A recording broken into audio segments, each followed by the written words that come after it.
Ladies and gentlemen, this is Ujjwal Jain for Sportskeeda MMA, and today I'm joined by UFC Hall of Famer, pro wrestling legend, one of the most accomplished combat sports athletes of all time, Dan the Beast Severn. How are you doing, sir? How are you? I'm doing fantastic. It's early here in the United States, but it's actually late there where you're calling me from. So the beauty of technology. Exactly. So I have some MMA questions for you, a little bit of pro wrestling and some general stuff. But let's start with you. You have an extensive list of accolades and laurels. Perhaps one of the most unique accomplishment of yours is simultaneously being a UFC world champion and a pro wrestling world champion with the NWA. It's such a unique achievement. Do you think it'll ever be replicated by anyone in the future? Well, Or is it gonna be, yeah? It has, or I mean, it has already, in the sense that you have an individual like a Brock Lesnar. Brock Lesnar and I, we share a lot of common backgrounds. He was an amateur wrestler. He wrestled at the University of Minnesota. He was a national champion. He then he went on, and then he was involved in. I'm not sure. Okay, which came first? I think he was involved in MMA first, and then with the crossover, then into professional wrestling, and he's gone back and forth between the two. So we do share in that camaraderie there, and I think Bobby Lashley is another professional wrestler that has some amateur wrestling background as well. Kurt Angle, here's another classic one. Kurt Angle, he did not go into MMA, but from being an amateur wrestler to a professional wrestler. So there have been athletes that have gone from their amateur wrestler / collegiate type of a career, and then to go on. Just this year, a young man by the name of, if I'm saying it correctly, Gabo Stevenson, a heavyweight that won the national title. He just signed with the WWE as well.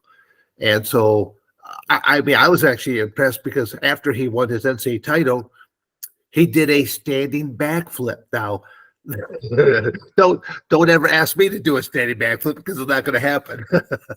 But it shows me what type of an athlete he is in order to do something like that. But even then, in his post-comment or his post-interview after winning his NCAA title, you can see that he has a lot of charisma. So I think he will do very well in his upcoming professional wrestling career. I just hope that he realizes that he holds the power and not to let others try to diminish his skill set or try to lead him down a path that he probably should not go down. Yeah. And do you think there are any WWE superstars right now who can, possibly cross over to MMA and dominate the sport in the fashion that you did? No. There's a, well, I mean, that question has come up quite a few different times, and when the sense that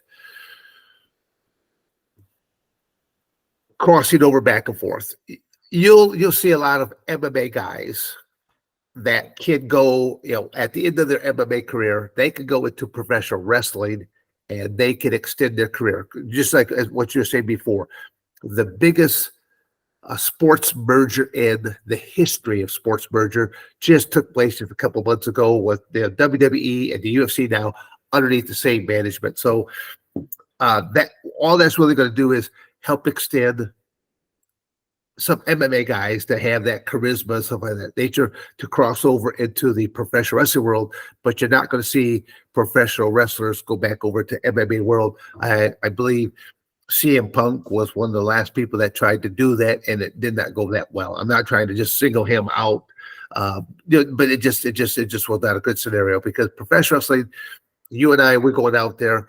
We know that we're taking out a role. It's, I don't like to use the word fake, but you and I we know the deal. We know what's going to happen in this match, and it's up to us to get our characters over in this match. And it's all through whatever we say and whatever we do, the physicality of going back and forth and almost having someone pinned and or not having someone pinned or disqualified. So it is a soap opera type of a saga for men, but it's I used to enjoy it when I was a youngster. I think my first exposure to it was actually in my junior high years, and so to see people like a Flying Fred Curry and Bobo Brazil and others that are doing they're picking people up, they're spinning them around, and then also they're body slamming them, and of course you have to grab one of your younger brothers or your older brothers, and you got to grab them in your parents' living room and pick them up, spin them around, and body slam them onto the couch or something like that.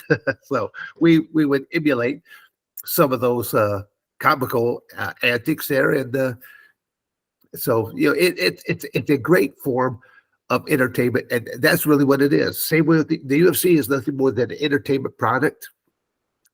And that's where you see like a Dana White is always pushing the issue of more and more. He would rather see a slugfest, take place than to see two people or technicians doing something else. He wants that standing there just banging away, which he comes from more of a boxing background, and I can understand where he's coming from. I always looked at it. Sure, a slugfest is fun to watch, but do you really want to be part of that? And that's where I would tell people that during the course of your career, in either one of those, whether it be professional or in MMA, there are times when you are going to get hit for real. Whether that was by mistake or someone gets angry in a match for real, or what they call giving a receipt. You did something a little bit too rough over here, so I'm gonna give you a receipt over here. So there are things that that will come up, and also people's egos will get in the way there as well. Oh, so you're supposed to win this match. Well, you're gonna win, but you're gonna pay a price from now until another 10 minutes from now. That when you're supposed to be going over on me. So there's all kinds of things. I always tell people I've been hurt far worse in my professional wrestling career than I have been at all of my cage fights combined. And when you think about that, that's wrong. It shouldn't be that way, but for all the various reasons that I explained to you, it happens. And you could be a star. You could be a star today, but because you are not continuing to hone your skills, you're not continuing to practice how to do these maneuvers, execute these moves, and the more that you lay off, then all of a sudden you go out there, you're not warmed up, you haven't drilled any moves, and then all of a sudden you're going to try to pull something off, and you wonder why someone gets hurt in the process. That was even when I was working for WWE, they were surprised when they would see me get to the arena and get out there, and I'd be like the only person in the ring doing like shadow, like what would be like shadow boxing, but I was doing shadow drilling of moves. I was stretching out. I was doing certain exercise, stuff like that, because I've been traveling all day. I want to make sure my body's limber. So by warming up in the ring and then doing some gymnastics and then mimicking some of the moves that I'm doing, that it prepared my body for what's about to come here a few hours from now. So I'm sorry, I'm kind of going on here a little bit more. I got the caffeine is kicking in this morning. So, but one thing for certain is like WWE superstars has unreal charisma, right? So as such, many of them have made it big in Hollywood. We have examples like The Rock, John Cena, and now Conor McGregor is making his Hollywood debut with Roadhouse. Yes. So do you think McGregor is going to be, MMA's first blockbuster movie star? Did you see the trailer, and what did you think about it? Well, I mean, I saw the I know the movie Roadhouse because that was a classic movie back when it took place. I really enjoyed the movie. So Conor McGregor's got some pretty big shoes there to fulfill that one, because that was a classic movie in the first place. Conor McGregor does have a lot of charisma. You see that in the fight world, how well he handles himself at the the pre-fight hyping events that take place, and even in the post-fight comments. I always tell people, if you go back and you listen to a couple of his very first interviews or interaction where people put him on the microphone, he was just happy to have won. He was happy to be in the UFC, and he started hearing the reactions coming back from the crowd. And I'm not certain if he actually watched any professional wrestling, but he seen or heard all of this excitement coming back. So he knew that he's got something here. How do I utilize this so that I can even make more money? Because the more of a draw that you are, again, whether you are the baby face or the heel, it doesn't matter. A draw is a draw. And then, especially if you get two guys that are on the same page, it's kind of like going, you and I, we're going to have to fight. But if we really talk up a storm, we're going to make one heck of a payday when it comes up in the first place. And you've had people from the boxing world that were phenomenal. I mean, Muhammad Ali, the guy could talk. He was a great talker. Yeah. So now, fighters crossing over to the world of entertainment, the reverse is also happening. Like social media influencers are crossing over to the world of sports entertainment. So you see people like Logan Paul making it big in WWE, and Jake Paul, making a name for himself in boxing. So what do you think about the Paul brothers, and do you think they have a chance if they, decide to cross over to MMA? Well, I think that the Paul brothers are basically, first off, genius for their thought patterns. They both had skills in boxing, and for them to pick and choose some of these MMA fighters that they went against, knowing that, MMA fighters, sure, the stand-up game is part of it, but it's not exactly just pure boxing. It's not kickboxing. It's not Muay Thai. It's a collaboration of everything, and you better have some grappling skills as well, because if you get into a clinch, the match isn't going to stop right there. It's how, when you're in that clinch position, can you punch with that shoulder, jaw jack him, or something of that nature? Can you? Well, again, back in the days of the NHB, I'll headbutt you or something like that. They're along there because, again, you got to realize that there's only, way back then, there's only just the two rules of no biting, no eye gouging, and that was it. So it was carte blanche as to what you could do. So I think it was actually a very genius idea that the Paul brothers had, to say, let's handpick a few of these MMA stars and offer them better money than what they ever saw in the UFC. And I'm not, boxing just has a tradition of having better paydays than what people were getting in the UFC. I'm not saying nothing wrong either way, but it's if you can make more money for the same amount of work, why not make more money? So, and that's what these different MMA athletes have done. And I'll say that the Paul brothers have done quite well for themselves and being successful in their victories, and they've made a lot of money for themselves. But they come from that world of being, just as we started this conversation, as being a social media influencer. There's people like now. It's like what we're shooting here right now. How many people are going to tune in to watch this segment? To see, and the takeaway from all this, as I'm learning it, is that people's attention spans have diminished. So you have to go through an interview and come up with some point where Dan Severn slams his fist down, he makes an angry face, he points a finger, and then what dramatic moment did Dan Severn say after this? It's what do they call them? They call them threads. They call them all these. They're like 30 seconds or less of a clip, but you have this little mini clip. And then you say, to learn more, click on the link. So now you go back to the whole story. So you have to be strategic as to how you can get some unique aspects of it. But yeah, I'll put myself over in the aspect that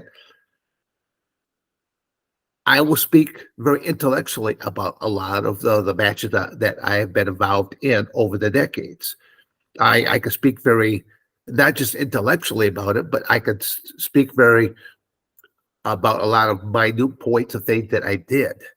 And it's all because I always tell people that you don't see cauliflower ears on me. You don't see a broken nose. You don't see scars and narrowed up scar tissue. And I'm not going duh, because I did not get hit in the head. Very few times did I ever get hit. But a lot of the MMA fighters don't even train properly because your coach might say, "Hey, put on this headgear, and it will protect you so you don't get your nose broken. You won't get any scar tissue up on your eyebrows, things of that nature. Because this is known as this big C. This is a big cut plane right in through here, and anything that you hit through your nose, stuff like that." And so they'll put on a headgear, but you're still getting hit with this boxing glove, or you're being hit with this MMA glove.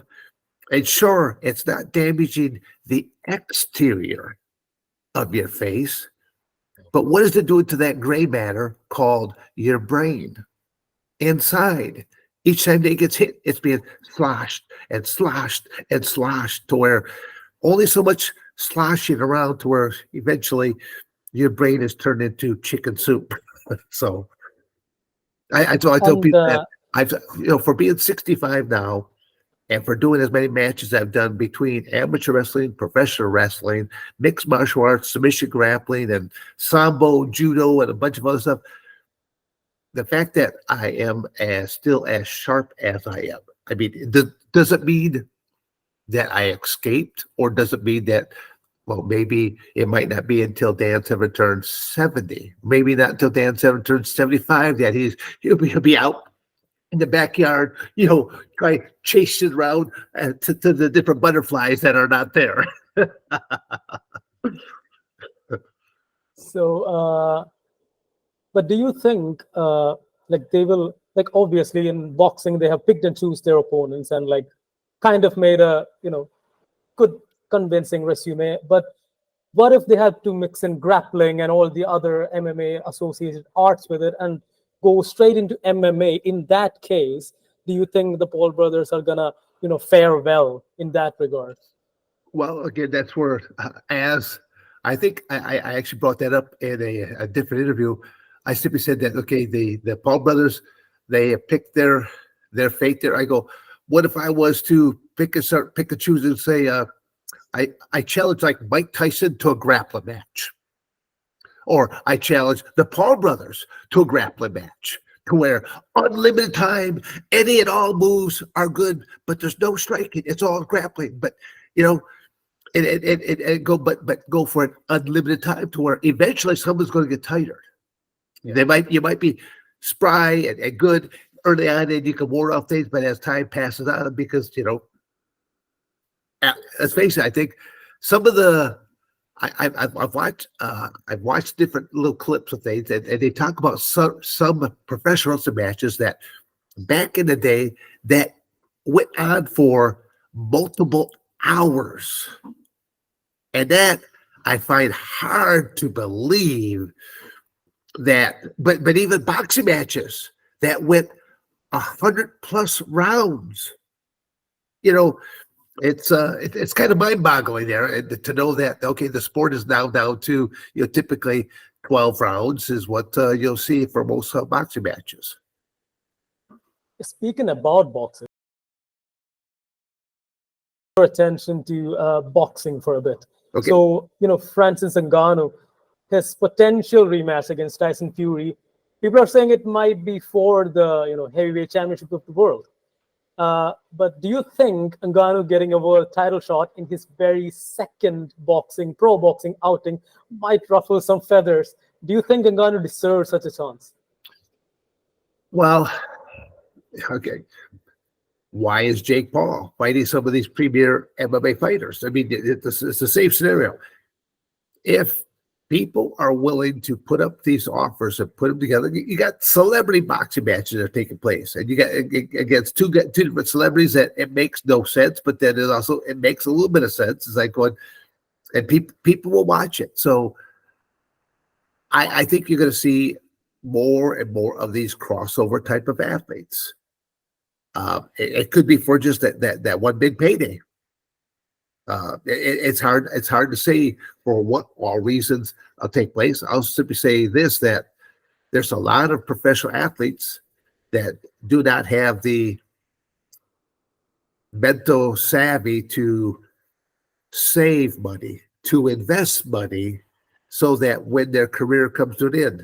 Look at any sport, American football players, American basketball players, American baseball players, that you're young, you're 18, 20, early 20s, and you're making $1 million plus contracts each year. And at the end of your 10-year career or 20-year career, whatever you're able to put into there, you should have all this money socked away. But unfortunately, you'll see a lot of these professional athletes, they have nothing, because they did not have either the education or the knowledge to save and invest. They might have had a handler, a manager that was making a pretty big slice of pie off of you, and they knew all the aspects about how to save money, stuff like that. I mean, I'll break up the name Don King. Look how many different athletes Don King has represented. Did Don King ever step in that ring and take a punch upside the head? No. He was managing different athletes, and he made very good money. I just wish the guy would have bought himself a comb, because he had that hair always standing up. Yes. Now coming to women's MMA, but Amanda Nunes retired, and Valentina Shevchenko no longer the flyweight champion. Do you think women's MMA right now lacks a true pay-per-view star? Well, I mean, it's people are going to retire. That's just the nature of the business. You say she was a phenomenal champion, a very skilled athlete. Everyone gets to that point that they have to move on. It's I can't say nothing, for or against it. It just each athlete is going to have a different shelf life to them. There is kind of like averages overall as to how long people will stay here or stay there. But you want to move on before you start taking worse defeats in your career. I mean, I even throw myself in that same category. I probably should have retired a couple of years before I did, to where in my latter matches, I'm being offered more money to go into a match. And so it's kind of like I was kind of like I refer to it as being like a journeyman fighter. Was I really training for things? No. But then I say in my entire 20-year career, I only did 2 true training camps, and that was once for UFC number 5 and for the Ultimate. That was only 2 times that I literally took out 32 days and 35 days of my life, to where I left my family behind. I stayed by myself, and I did nothing but train all day long. I ate by myself, and it was very isolated, but did it work? Yes, because I trained. At that time, it was known as NHB, no holds barred. The only two rules was no biting, no eye gouging. And even then, these were not grounds for disqualification. They might just simply just slap your hands and say, hey, don't do that again, and give him his eyeball back. And I say that comically, because one of the guys I'm talking about is Paul Varlins, was known as the Alaskan Polar Bear. He ended up getting eye gouged a couple times, to where he eventually did lose his eyesight in that eye. So it did happen. So again, that's where people think it didn't happen. It did happen. So as you rightly said, like the BMF title matchup is going to go down at UFC 300 between Max Holloway and Justin Gaethje. Yes. Who do you think emerges the victor in that matchup? Well, I mean, you got two athletes that are incredible. Well, Justin Gaethje deserves to be there just in the sense that he has won more fight of the night bonuses than I think any other MMA fighter. He'll step right up into that pocket and he'll just swing and swing and swing. He'll step in that pocket and just take a swing on you, just knowing that you're going to swing on him, but he'll still do it anyway. The ironic part of that is that he has an amateur wrestling background, but very rarely does he show that side of it. He shows more of he likes to stand and bang with athletes. So I just hope that he trains properly and takes as few strikes as possible, because there will come a point in time that he will retire eventually. And I hope that he has a long life after that, because if you're sitting around in the insane asylum and you're going after all these little Tweety birds that don't exist, that's not a good thing there either. Do you have and at last, Conor McGregor recently announced that he's going to make his comeback on June 29th during International Fight Week. But do you think we have a surprise in store? And do you think he's going to, expedite his comeback and actually step up at UFC 300? Do you think that's a possibility? Well, again, anything's a possibility. You got to realize it all boils down to negotiations. Okay, so even while we're having this discussion today, who knows what emails are going back and forth, what text messages are going back and forth, what phone calls are taking place back and forth there right now, to where I would not rule out anything at this juncture. There's so many different ways of communicating with someone, and it always boils down to, does Conor McGregor really need the money? No. He's been a very savvy businessman, but he could also win a nice payday on top of that. That would take his business onto a different level there as well. He's already solidified himself as a MMA UFC star. So this could either just be a little bit more exoneration. Why do people do things? It's for a lot of different reasons, and he's still that person that is. I think he likes the limelight, and being that savvy businessman that he is. You can realize. I think one of his last outings, I do believe he actually had something on the canvas of UFC. I think his whiskey brand or something like that was on that canvas. Yeah. So there was. Again, that's all part of being that shrewd businessman that is able to get his logo and that on there as well. Again, do I know exactly? No, not sure, but no, he's one of these individuals that when he doesn't know, he surrounds himself with people that do know. So it's always good to have good people around you as well that know how to help invest your money, help you, with. In the United States, April is coming around, and that's when usually the tax deadline is. So you want good people, because Uncle Sam is taking just a little too much anymore. I've never met this Uncle Sam either, but he sure does take money from me all the time. Sure does. He sure does. Thank you so much. That's all I have for you today, and it was a pleasure talking to you. Thank you so much for being here today, and I hope to talk to you very soon.